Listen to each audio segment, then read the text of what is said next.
following story was posted to the No Sleep subreddit in July of 2022 with the title of "I think I may die in this Airbnb" by a Reddit user named JamFranz.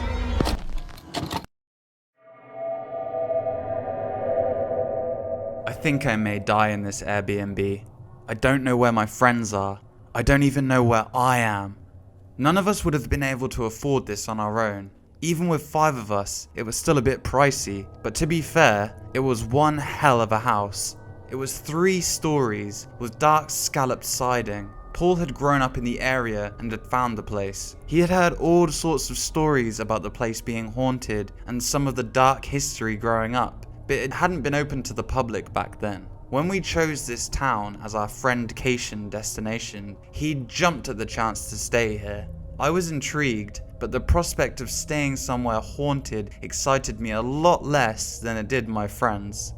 From the moment we walked in, Ada and I seemed to both pick up on the vibes that unnerved us. As Katie, Diane, and Paul went room to room looking around excitedly, we'd both hung back and hovered closer to the front door.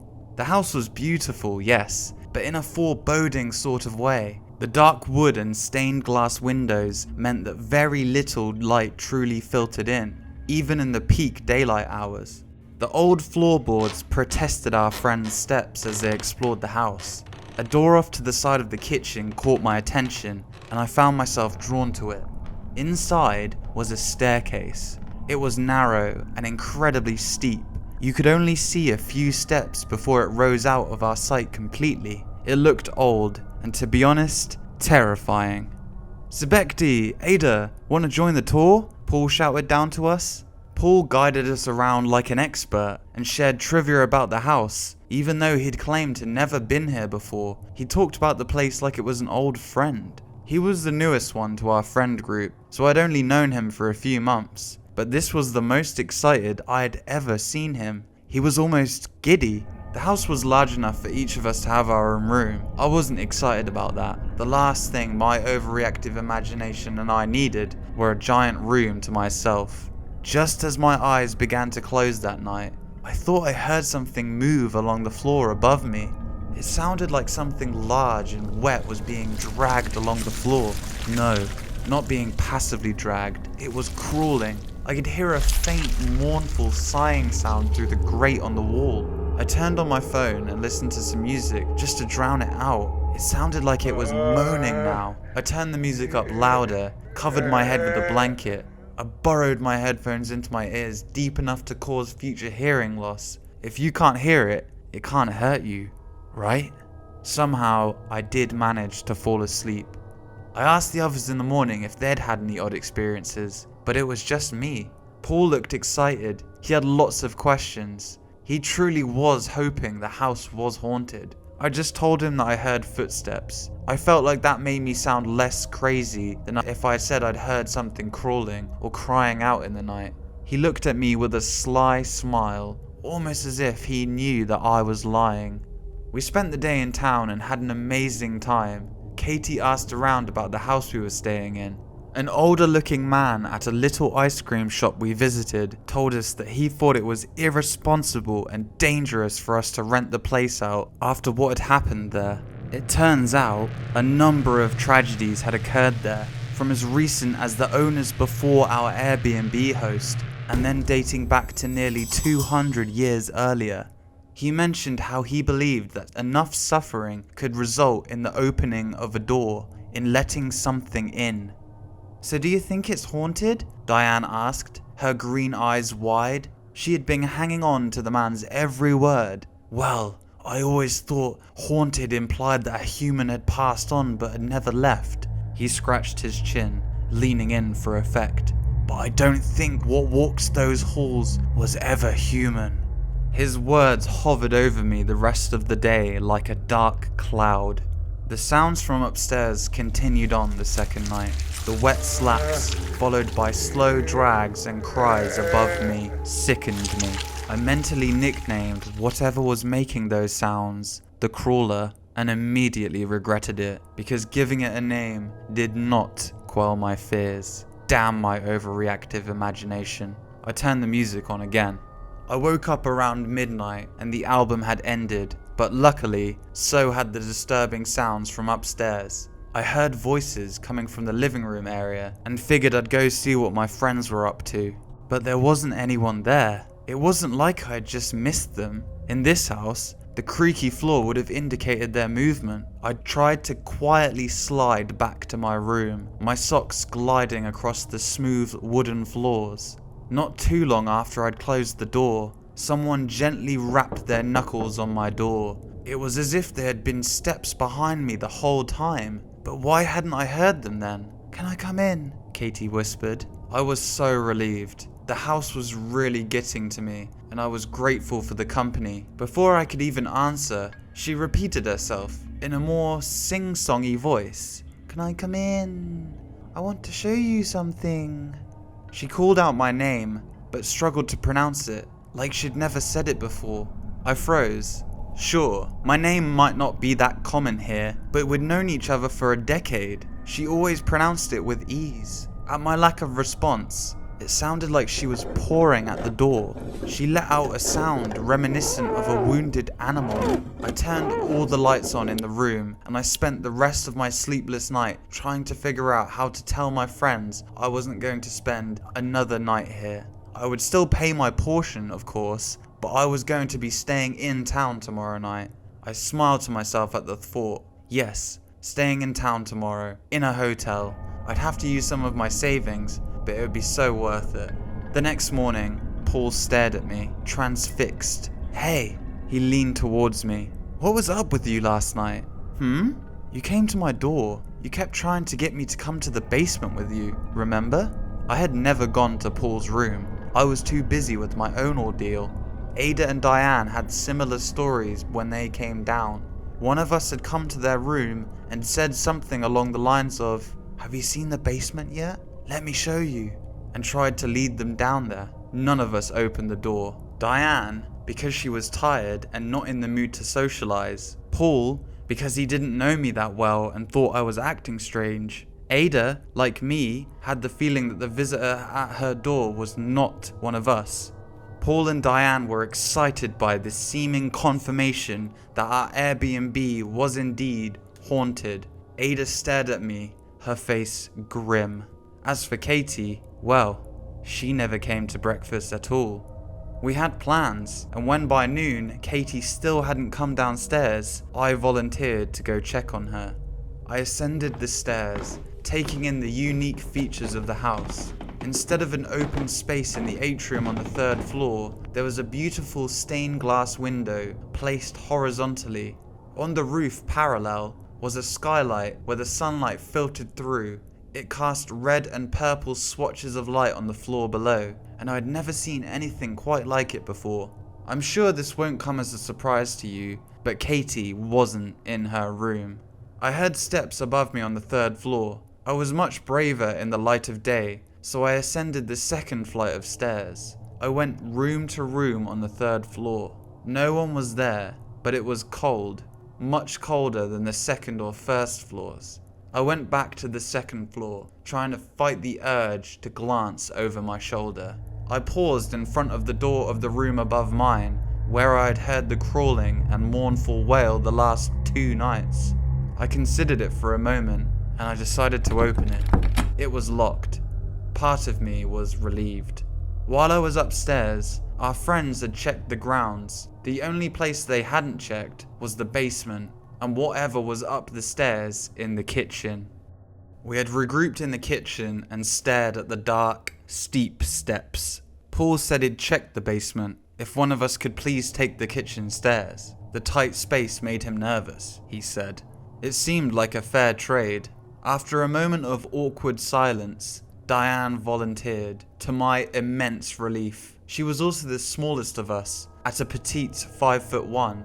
Even then, she still had to crawl on her hands and knees to ascend the stairs.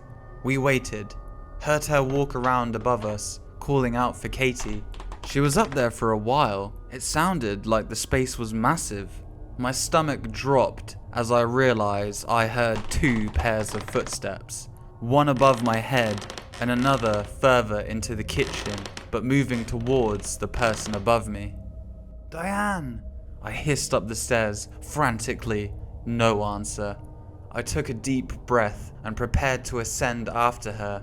Just as I had crawled about 3 steps up, someone moved to stand at the top, blocking the already limited light.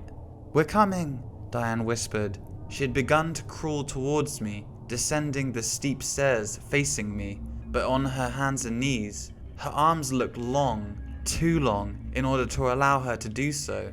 She propelled herself towards me using those long, thin limbs. Her eyes glinted at me in the dim light. I yelped and took a backwards leap and nearly hit my head on the doorframe. I instinctively stood behind the tallest person in the kitchen, Ada, who had a couple of inches on me. Diane emerged. She was walking like a normal bipedal person. I must have imagined what I saw in the darkness. "Well?" Paul asked. "Was Katie up there?" Diane cracked her neck on each side, stared, and smiled at each of us, like she was talking in each of our faces for the first time. She shook her head slowly. She gave me a smile unlike the one that she flashed at Paul and Ada. She winked at me. She smelled of old things, and she looked disheveled and walked stiffly. We looked around. The thing is, there was no door to the basement that we could find. Ada sent what we had hoped was a nonchalant message that we had all crafted together to the host, asking them where the basement was. We received the unsettling reply immediately. "There is no basement." Paul laughed at that. Diane smiled dreamily and stared up at the stained glass skylight. It was like she was in her own world ever since her stint up the small steps. Ada and I looked at each other nervously. We went into town to see if anyone had seen Katie, and we spent the rest of the day searching for her. We sat together in silence. The large living room felt emptier with Katie missing. We stared at a pizza that none of us felt like eating.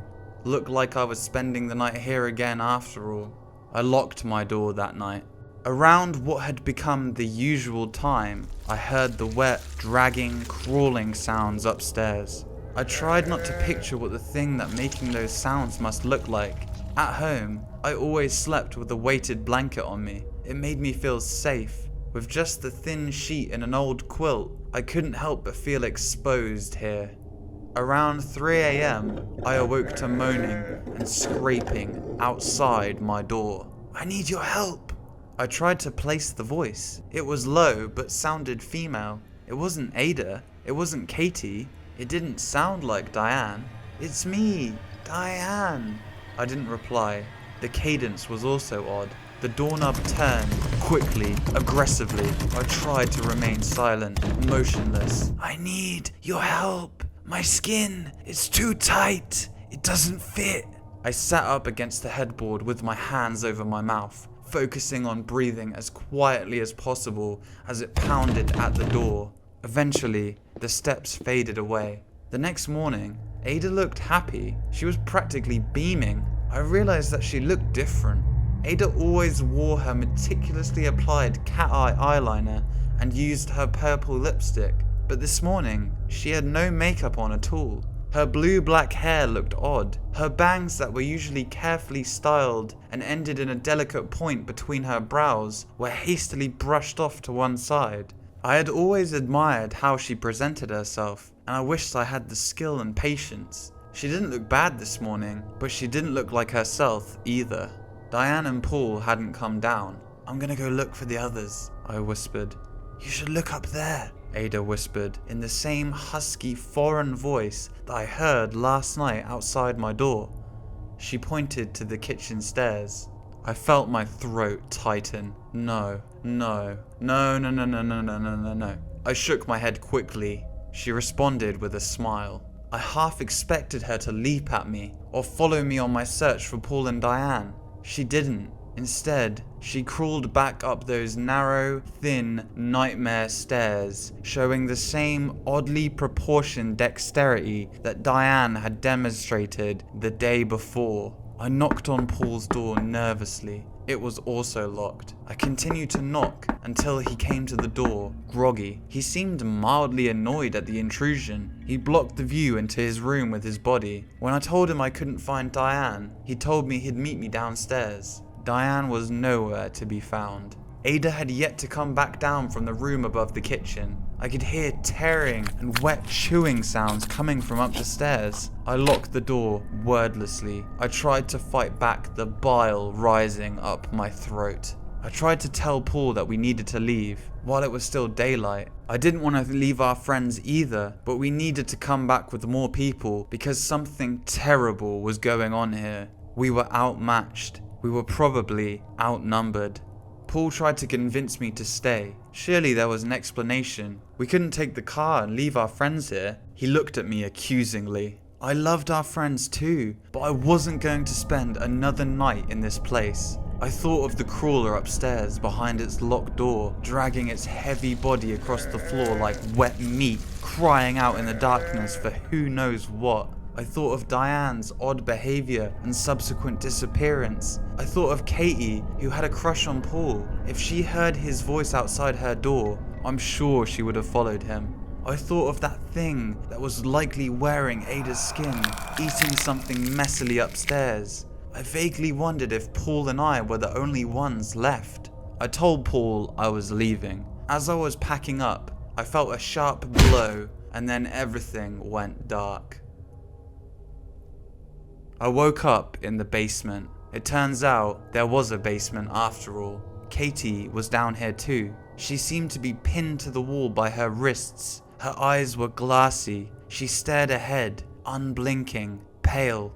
"Katie!" I hissed at her. She weakly turned her head to me. She was wearing the same clothes that she had on 2 days ago. Mascara streaked down her cheeks. I was just relieved that she was alive. I heard footsteps on the stairs. It was Paul. He was carrying an ice chest and a satchel of tools. I had never been happier to see him. He came to me, squatted by me, and patted me on the head like I was a child, beaming.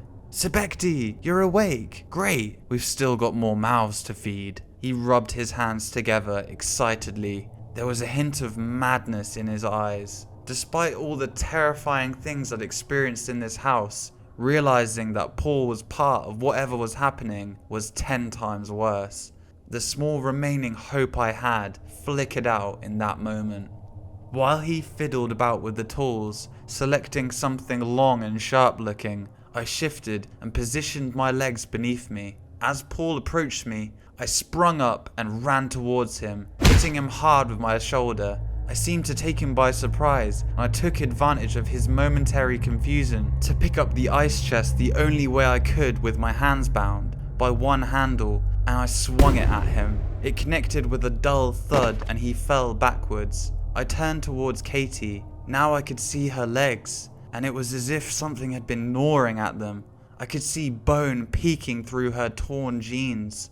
I knew that I'd have to come back for her later. There was no way I could move her in my current state. I ran up the stairs and my heart sank when I found out I was in a part of the house I had never seen before. It looked older, lacked the meticulous care applied to restoring and cleaning the rest of the place. I wondered which of the many doors led out, but the fact that one door was nailed shut served to both further dash my hopes and answer that question. I limped. My leg was asleep through the dusty hallway. I found a room where light seeped through 2 small windows and locked the door. I've called the police. All I can do now is wait and hope I can get one of the sealed windows open, or the police find me before Paul or one of the other residents do.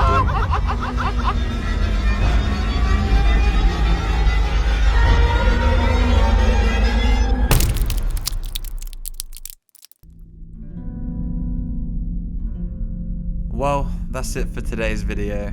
Thank you so much for watching. I'll be uploading on this channel on Fridays, so be sure to subscribe and hit the bell to stay notified. And if you could leave a like on the video, that would really help me out with the algorithm. Thank you guys for watching, and I'll see you in the next one.